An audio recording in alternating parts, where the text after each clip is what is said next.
Amigos, muy buenas noches. Aquí estamos con ustedes, Alejandro. Hola, buenas noches. Y un servidor en su programa de Verdades Divinas. Ahora, con la ausencia de nuestra compañera Alejandra, ¿no? Pero bueno, vamos a tratar de sacar adelante el programa sin ella. A ver, Alejandro, no sé si tienes algún comentario. Pues comentario no, pero preguntas muchas. Bueno. Sí, vamos a empezar con sus preguntas que nos han hecho favor de enviarnos. Así que vamos a empezar. Dice, doctor, ¿por qué el nacimiento de niños especiales o con capacidades diferentes? Niños especiales o capacidades diferentes. Hemos hablado de que todo lo que el ser contiene en la parte espiritual, pues es dado por Dios. Y todo lo que se relaciona con nuestra capacidad, con nuestras habilidades, en fin, todo esto viene por parte de Dios, no es hereditario. O sea, a veces se piensa que el hijo de músicos tiene más facilidad para la música que el que no es. A veces también se dice que en una familia donde hay determinado tipo de profesión o de trabajo, el hijo va a nacer con esa propensión hacia ese trabajo, esa profesión. Y definitivamente no, esto más bien es aprendizaje. O sea, un niño que se desarrolla en un medio ambiente donde es la música, bueno, va a tender a la música. No necesariamente, pero es lo más seguro. En una familia de biólogos, pues el niño va a verse inclinado hacia la biología. Pero también hay niños muy especiales, sobre todo en la música, en el arte. Eso se da mucho. O niños muy privilegiados con una mentalidad enorme, que incluso de niños 6, 7, 8 años, y ya están prácticamente cursando en escuela superior o incluso ya profesional, ¿no? Eso es de Dios, y Dios manda a cada uno de estos seres con una misión, una finalidad específica. El problema es que nosotros lo distorsionamos. A un niño de estos superdotados, lo más probable es que Dios lo mande para dar un empujón a la humanidad. O sea, un empujón en el sentido de ciencia, de tecnología, en fin. Un niño prodigio en cuanto al arte, bueno, es una manifestación de Dios para darnos un poco más, mostrarnos un poco más todo lo que Él es en ese aspecto. O sea, le está dando al niño ciertas dotes o atributos de Él para que el niño nos lo manifieste a nosotros.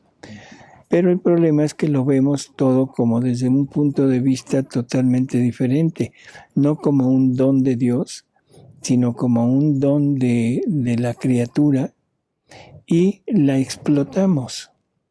Por ejemplo, a un niño que lo pone con estos superdotados, que lo ponen a estudiar ya en escuelas superiores a una edad muy temprana, lo único que hacen es están deformando al niño. No le dan la posibilidad de madurar, sino que lo meten de lleno a un mundo que no les corresponde, que no les pertenece, pero que queremos sacarle provecho. Ese es el problema. No sé tú qué pienses.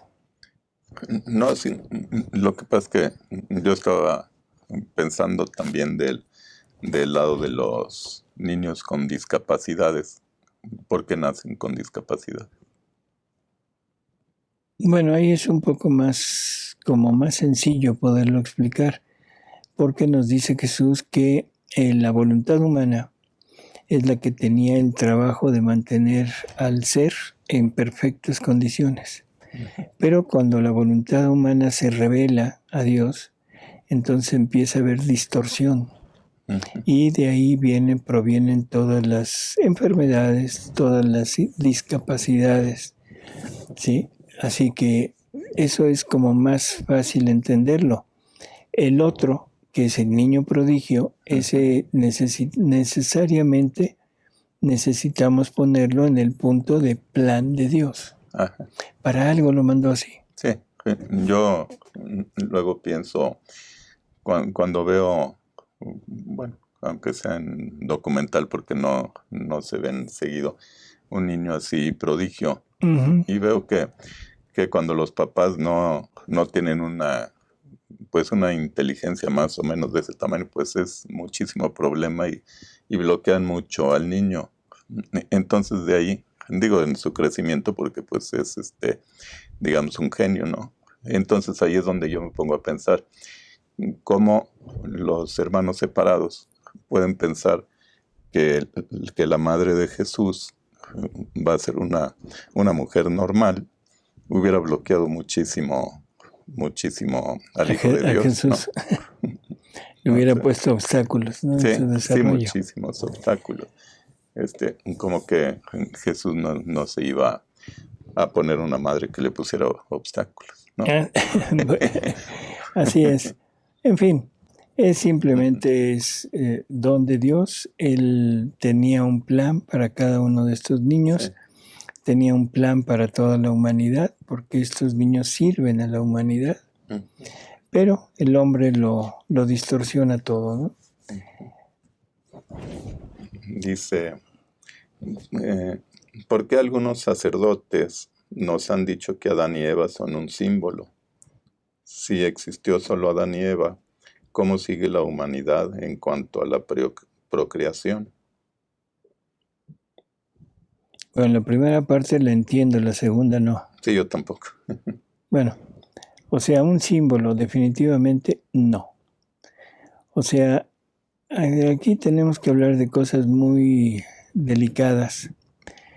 Pero lo primero que tenemos que recurrir es al magisterio de la Iglesia. Y el magisterio de la Iglesia nos dice claramente que no se puede negar ninguna de las verdades reveladas.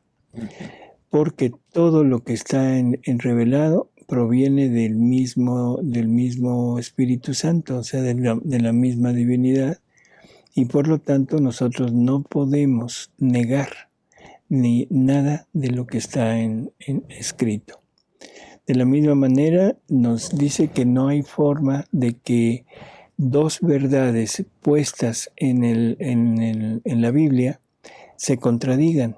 Por lo mismo, porque el autor es el mismo, es el Espíritu Santo. Y aquí tenemos dos graves problemas. Primero, hay lugares en donde el hombre ha dicho que se contradice y ha cambiado la revelación. Y esto ya hemos hablado en algunas ocasiones, hablando de las tres venidas de Jesús a este mundo. En las tres venidas de Jesús a este mundo, San Pablo nos da la clave para entender que después de la venida de Jesús naciendo, sufriendo, predicando, sufriendo, muriendo y resucitando, va a venir dos veces. Una vez que viene a reinar, y eso se hace, o sea, no recuerdo ahorita, son dos cartas. Una es a los tesalonicenses y otra es Corintios. Y en una nos dice, creo que es Corintios, en donde nos dice que no todo, cuando venga Jesús, no todos moriremos. No. Dice, cuando venga Jesús, los que estemos vivos, subiremos hacia Él, y iremos hacia Él y lo acompañaremos y bajaremos a reinar. Si se fijan, dice los que estemos vivos. O sea, no todos han muerto. En la otra, dice que cuando venga Jesús, dice, la original debe decir, todos a la vez resucitaremos, pero no todos seremos transformados en hombres nuevos. Si todos resucitaremos, quiere decir que todos habían muerto. Entonces, aparentemente se contradecían. En una decía que cuando viniera los que estuvieran vivos irían hacia Él, y en otra dice que todos resucitarán. Por lo tanto, aparentemente se contradicen. Y entonces la solución más sencilla fue cambiar. Y ahora las dos dicen, o sea, lo mismo, le cambiaron a una de ellas, creo que es a Corintios, en donde ahora dice lo mismo que dicen Tesalonicenses. Eso es total y absolutamente un tremendo, tremendo error. Están distorsionando la palabra de Dios. La segunda, negar algo de las verdades reveladas. Si Adán no existió,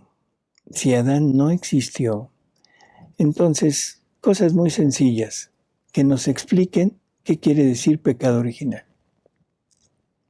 A ver qué es lo que nos dicen, qué invento nos dan para explicar el pecado original. Sí. Que me expliquen qué quiere decir Inmaculada Concepción. Que me expliquen por qué Jesús se nombra el segundo Adán. O sea, el nuevo Adán. O sea, nada más con eso. Si tomamos las cartas de San Pablo, de San Juan, sobre todo esas dos, vamos a ver que todo se refiere a el regreso que Dios quiere de nosotros, regresarnos a la santidad original, y que esa santidad original era una participación de la vida y de la naturaleza divina que Dios nos había compartido.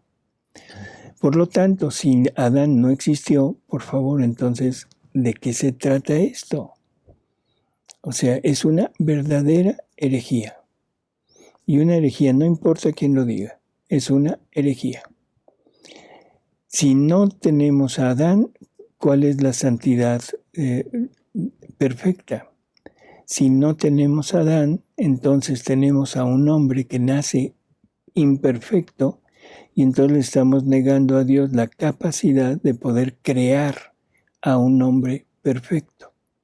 Y ponemos a Dios como que incapaz de poder realizar una obra totalmente ya completa, ¿sí? Uh-huh. No, definitivamente es una herejía.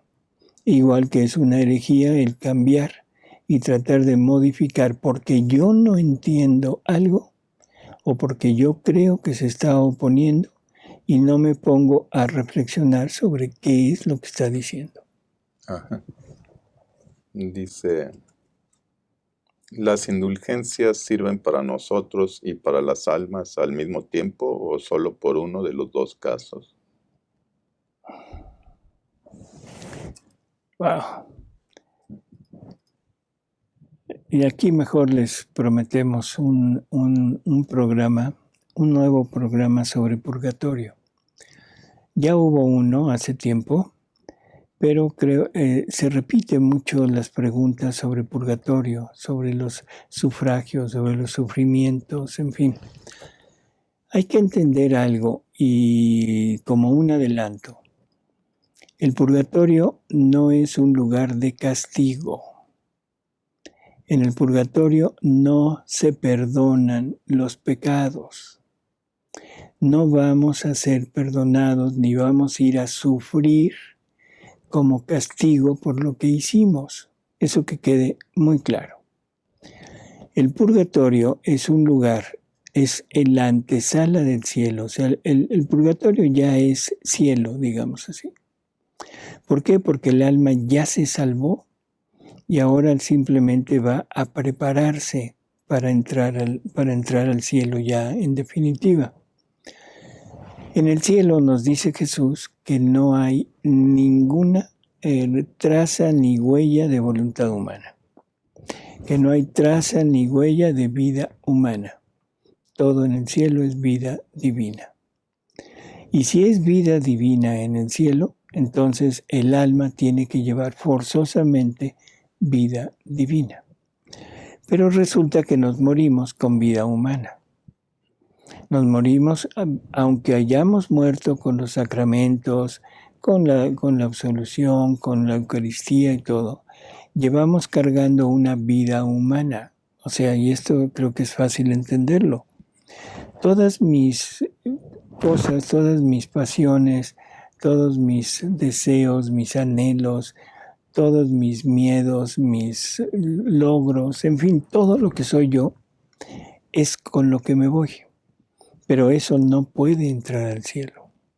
No es posible que eso llegue al cielo porque haríamos una enorme diferencia con los habitantes del cielo y sobre todo con Jesús y con la divinidad. En el cielo solo hay amor. ¿Qué tanto amor pusimos en nuestras obras hacia Dios?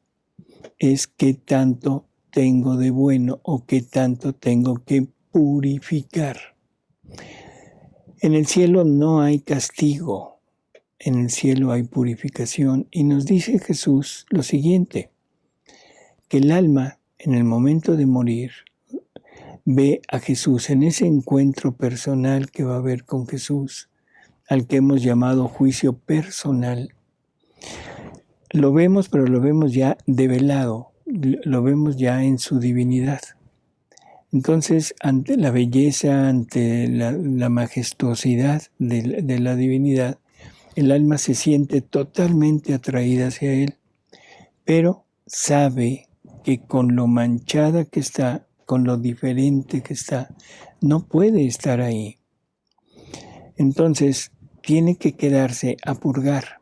Y lo que la purga es el recuerdo de aquello bellísimo que vio, el ansia que tiene por llegar a estar con él, pero al mismo tiempo la pena de saber que no puede por lo manchada que está y porque reconoce que todo lo que hizo en la tierra es lo que le provoca el no poder estar con él. Y ese es el fuego del amor. Eso es el fuego del purgatorio. Y tiene que purgar a 3 niveles diferentes. Culpas espirituales, culpas morales y culpas físicas. En la medida que va purgando, empieza por las espirituales, que es no querer humillarse ante Dios. Porque nos vamos con lo nuestro. Y la soberbia que llevamos en nuestro interior, esa soberbia que nos hace pensar que nosotros somos nuestros propios arquitectos, nuestro destino, nuestra vida, todo eso es lo que da el traste con mi semejanza con Dios. Entonces, primero tengo que reconocer que es necesario humillarse ante Dios. Pero mi soberbia está viva. Entonces, poco a poco tengo que ir purificando esa soberbia para ir reconociendo eso. Luego tengo que ir purificando lo moral y luego lo material. Bueno, si yo entiendo esto, porque eso es lo que no se ha entendido, si yo entiendo esto, voy a entender que los sufragios y las indulgencias no pueden perdonar. Porque no se trata de perdón, no es un perdón de los pecados, no es alguien que va a la cárcel por haber cometido un delito y que bueno, se le concede el indulto, sino es lo necesario para llegar y purificarse para poder entrar al cielo. Por lo tanto, eso, lo que dice Jesús en los escritos y en los escritos de Luisa y de María Valtorta, él dice que cualquier cosa que se haga hacia ellos es un aumento en el ardor del amor. Cosa curiosa, un aumento en el ardor o en la intensidad de ese ardor del amor. Un ejemplo burdo, pero creo que entendible. El alma tiene que estar purgando ese fuego de amor que la consume, vamos a ponerlo en grados. Está purificando a 150 grados centígrados, ¿sí? Pero llega un sufragio y entonces ese sufragio lo que hace es aumenta la intensidad del fuego. O sea, como que decimos, bueno, en vez de 150 ahora le aumentamos a 300. Entonces, lógico, purifica más rápido. Una indulgencia plenaria, bueno, le aumentamos a 950 grados, ¡pum! Y y eso es lo que lo purifica, cosa que en la forma natural no hubiera sido tan rápido. Una indulgencia plenaria para mí, yo sé que me estoy metiendo en camisa de 11 varas, pero yo pregunto, bueno, ya conseguí mi indulgencia plenaria. Es de aquí para atrás. De aquí para adelante, pues yo sigo pecando. Entonces la indulgencia plenaria no me sirvió de nada. Y aunque me muera en ese instante, esa indulgencia plenaria lleva consigo la capacidad de purificarme en un instante a una inmensidad de amor, de fuego de amor, para que purifique rápidamente. Y voy a salir casi de inmediato, pero con un sufrimiento intensificado en el momento. Un sufrimiento que yo debería de haber recibido a través del tiempo. Digamos, yo merecía 1 año de purgatorio. Bueno, pues me lo reducen a 1 minuto. Imaginemos el dolor, el ardor tremendo del alma, pero purifica así. Sí. Entonces, con esto quizá entendamos bien qué es. ¿Yo puedo aplicar una indulgencia, un sufragio a un alma? Sí. En la divina voluntad ya tenemos la capacidad de poder hacer eso para todos. Y no de hacer una oración, no de ofrecer una misa, no de ofrecer una comunión, un Padre Nuestro por las intenciones del Papa y con la intención de ganar la indulgencia plenaria, sino puedo acudir al momento de la pasión de Jesús, tomar todo su amor, toda su sangre, todas sus llagas y dárselas a las almas purgantes y no a una, a todas. Y eso, lógicamente, las hace purgar inmediatamente. Así que ahora los sufragios ya no son dependiendo de lo que mandemos hacer. Como dije, una misa, una oración, un rosario o algo, sino es llevarles la misma pasión de Jesús y envolverlos en el amor de Jesús. Y eso es infinitamente más grande que todo lo que se está haciendo normalmente. Sí. Yo estaba pensando, o sea, cuando muere la persona y escoge ir al cielo, pasa por el purgatorio a purificarse y de allá al cielo y se acabó. Uh-huh. O sea, pero ¿qué diferencia habrá con lo que dice Jesús, que quien quiere vivir en la divina voluntad tiene que, la única prueba es saber que quien entra a la divina voluntad ya no sale. Uh-huh. Pero también el que muere y entra al cielo ya no sale. Uh-huh. Pero no quiere salir. Pero tampoco, ¿qué diferencia habría con decidir vivir el purgatorio aquí en la tierra y el cielo aquí en la tierra? Bueno, es que para entrar al cielo aquí en la tierra, tenemos que pasar el purgatorio aquí en la tierra. ¿Y qué se necesita para entrar a la divina voluntad? Desapegarnos de todo, quitarnos todo lo nuestro, sí. Quitarnos, o sea, todas nuestras intenciones, todas nuestras acciones sin la unión con la divina voluntad y ponernos, llenarnos de esa divina voluntad para que en todas nuestras acciones vaya el amor divino por delante. Uh-huh. El amor divino hacia Dios, hacia la majestad suprema, a reparar por todos. Entonces nos estamos llenando de amor divino aquí. Lógico, en ese momento el alma se purifica totalmente y si seguimos en ese camino, nunca volveremos a estar separados del amor divino. Nunca volveremos a ser diferentes de Jesús. Sí, y tiene mucho más validez o es de un tamaño mucho más grande el vivir el cielo aquí en la tierra. Claro. Pero yo me refiero si uno va por este purgatorio escogido aquí en la tierra para entrar a la divina voluntad desde aquí, que tiene mucho más valor, pues no hay regreso ni aquí ni en el cielo. Sí. O sea, eso sí, nunca se nos quitará el libre albedrío. En el cielo es una decisión definitiva, o sea, ahí sí ya no hay forma de cambiar. Aquí en la tierra es una decisión cuando el alma ya decide entrar a la divina voluntad, como tú dijiste. Esa es la prueba, el decidir entrar sabiendo que de ahí no se sale. Entonces, una vez entrando en eso, pasando esa prueba, no hay regreso. Y no hay regreso no porque sea obligado, sino porque el alma, envuelta en ese ambiente divino, en la voluntad divina, en la inteligencia divina, en la belleza divina, en el amor divino, en la inmensidad divina, ¿qué le puede llamar la atención de este mundo? Sí, no. Nada. ¿Qué le puede llamar la atención de una belleza humana? Nada. Del amor humano, un amor tan débil que ni siquiera se ve, un amor tan cambiante que hoy te amo, mañana te odio.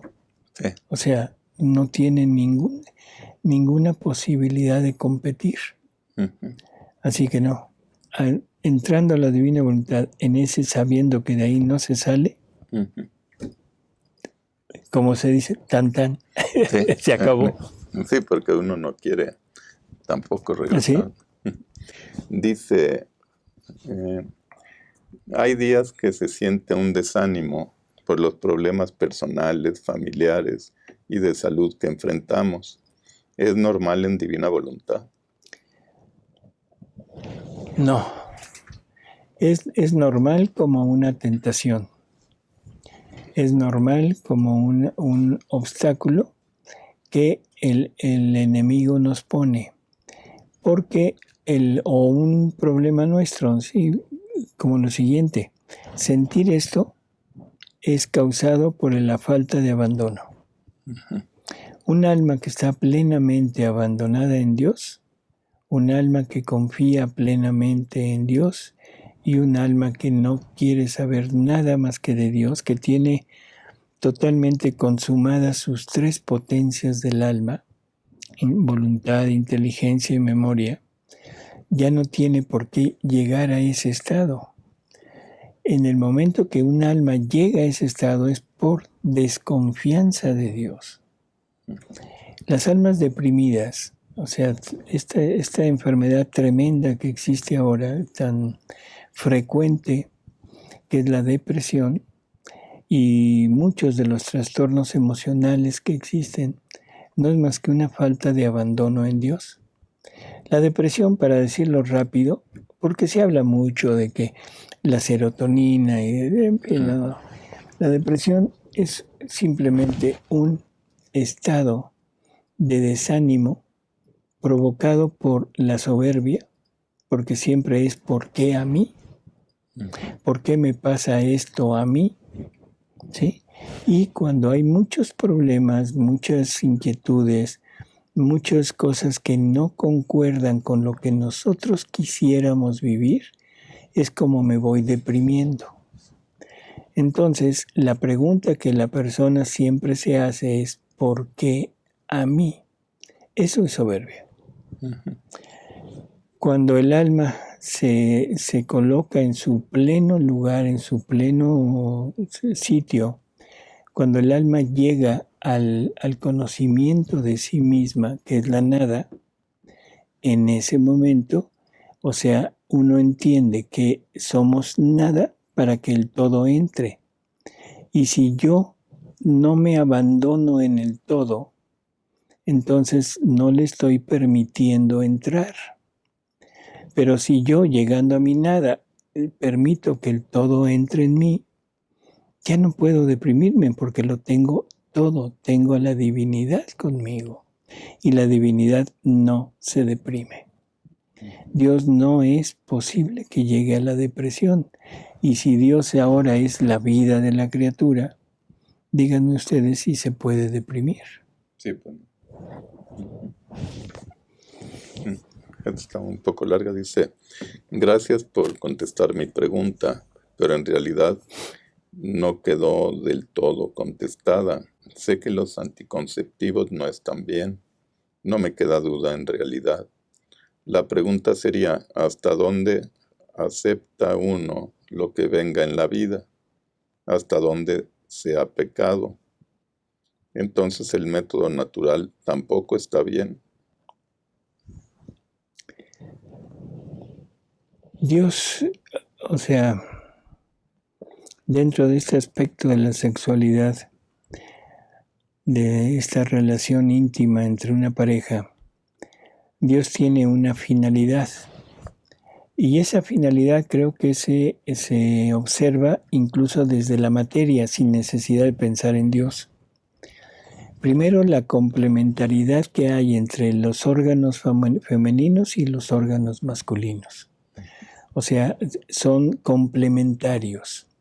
No están hechos al azar, no es una cosa producida por la evolución, sino es pensado totalmente, perfectamente por Dios para que nuestro organismo se conjunte al organismo del otro sexo. Podríamos hablar de la forma de los órganos sexuales. Son perfectos para eso. Ahora, el funcionamiento de los órganos sexuales.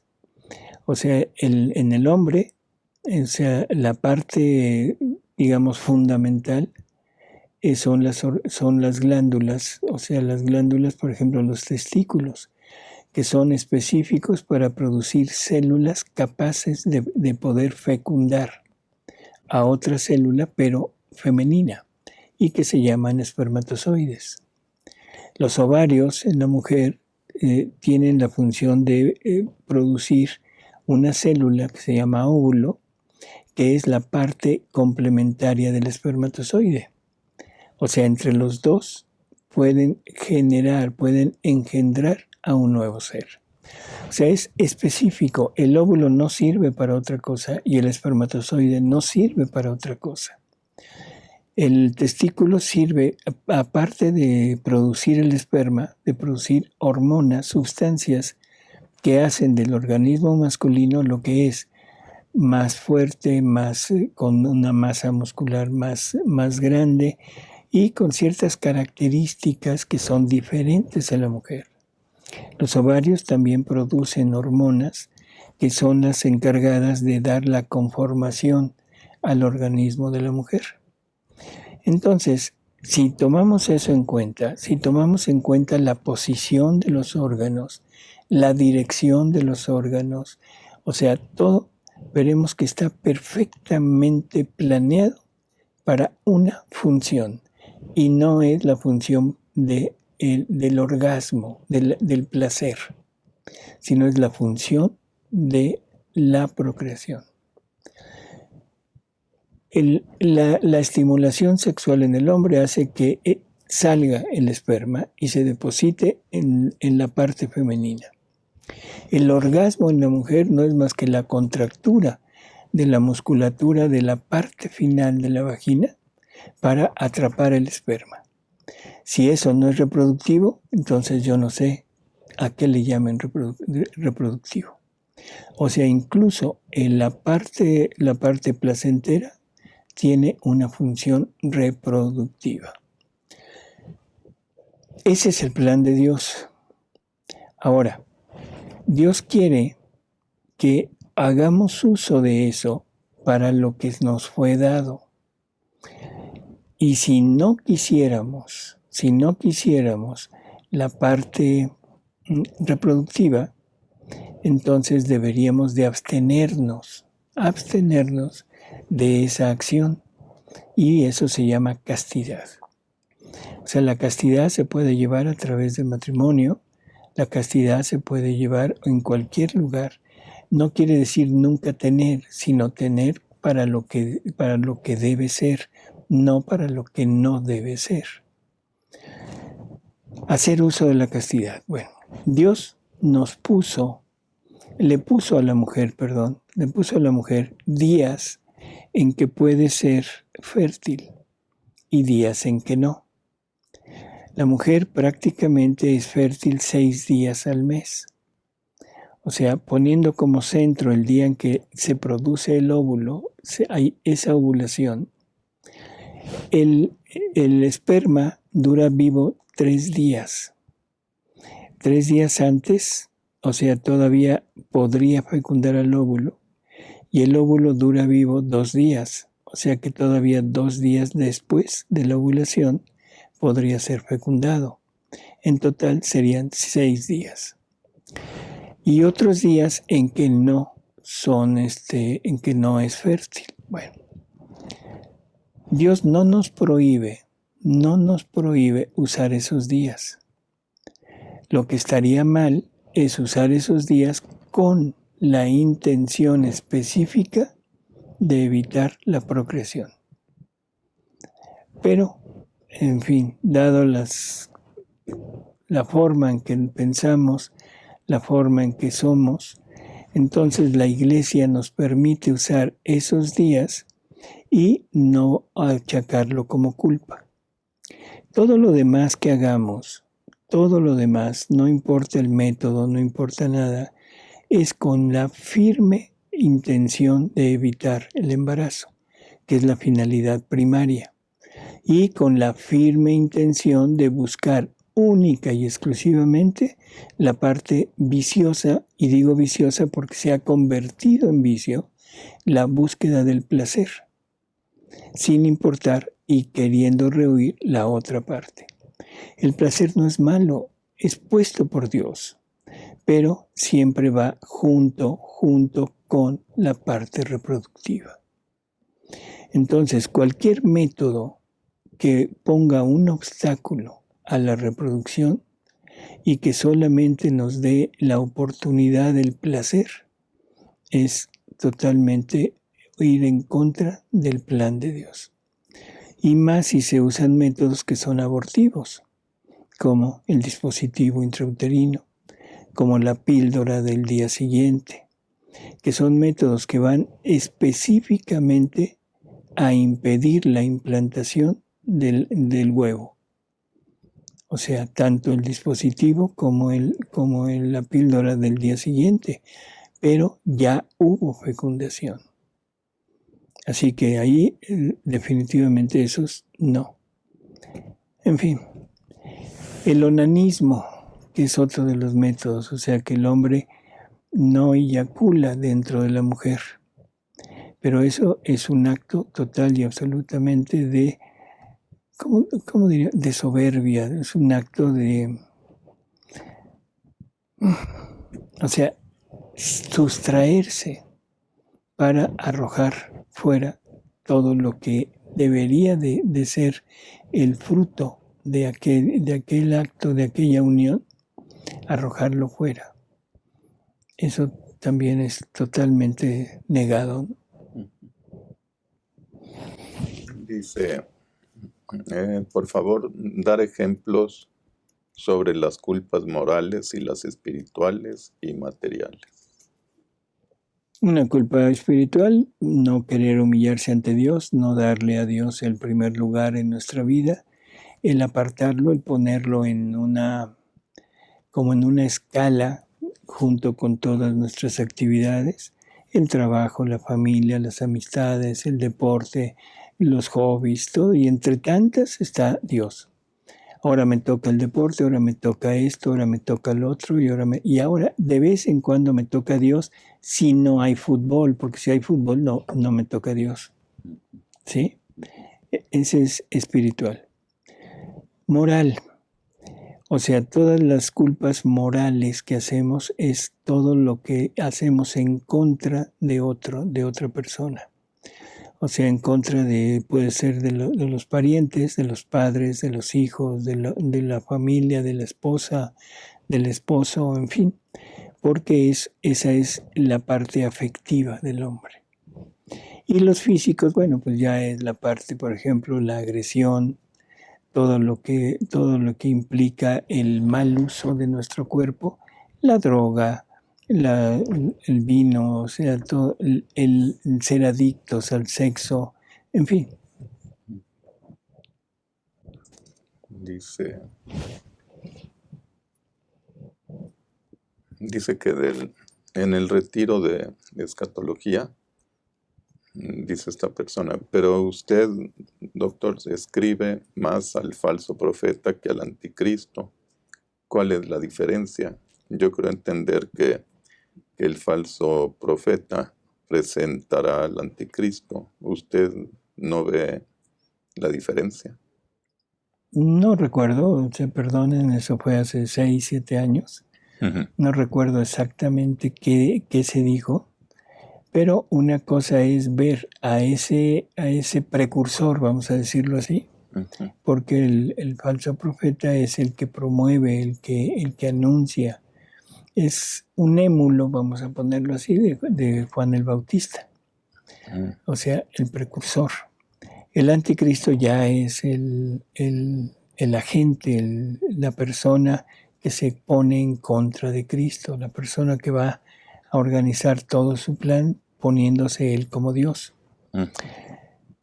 No recuerdo, repito, qué fue lo que dijimos en aquel tiempo, pero si me referí al falso profeta es que el tema era en eso, no necesariamente que el tema fuera que lo pusiéramos por encima de el anticristo, sino el apartado de ese tema era en cuanto al falso profeta.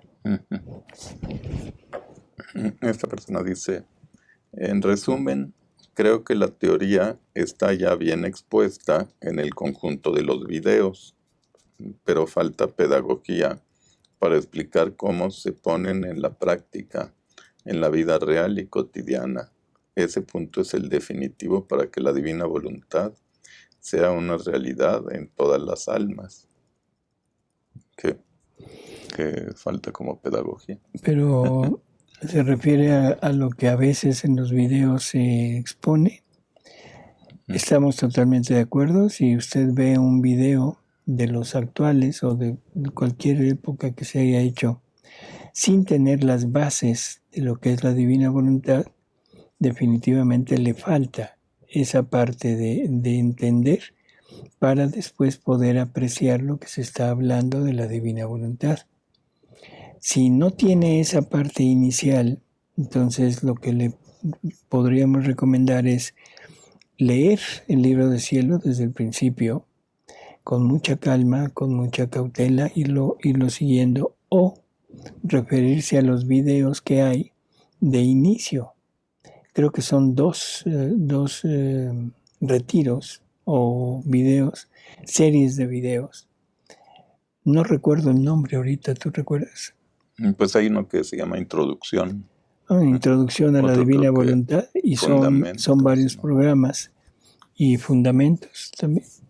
Creo que uno se llama Entonces, si usted gusta, en la página de YouTube debe encontrar esos videos, y ahí es donde se exponen los fundamentos de este vivir en la divina voluntad, y sobre todo, ¿qué es la divina voluntad? Si empezamos por videos más adelantados, definitivamente nos falta la base para entender qué es lo que se está diciendo, ¿no? Entonces yo sí le suplicaría, si realmente le interesa, acudir a ellos y verlos, analizarlos, y no se le olvide la lectura. La lectura es fundamental. Videos sin lectura no sirven.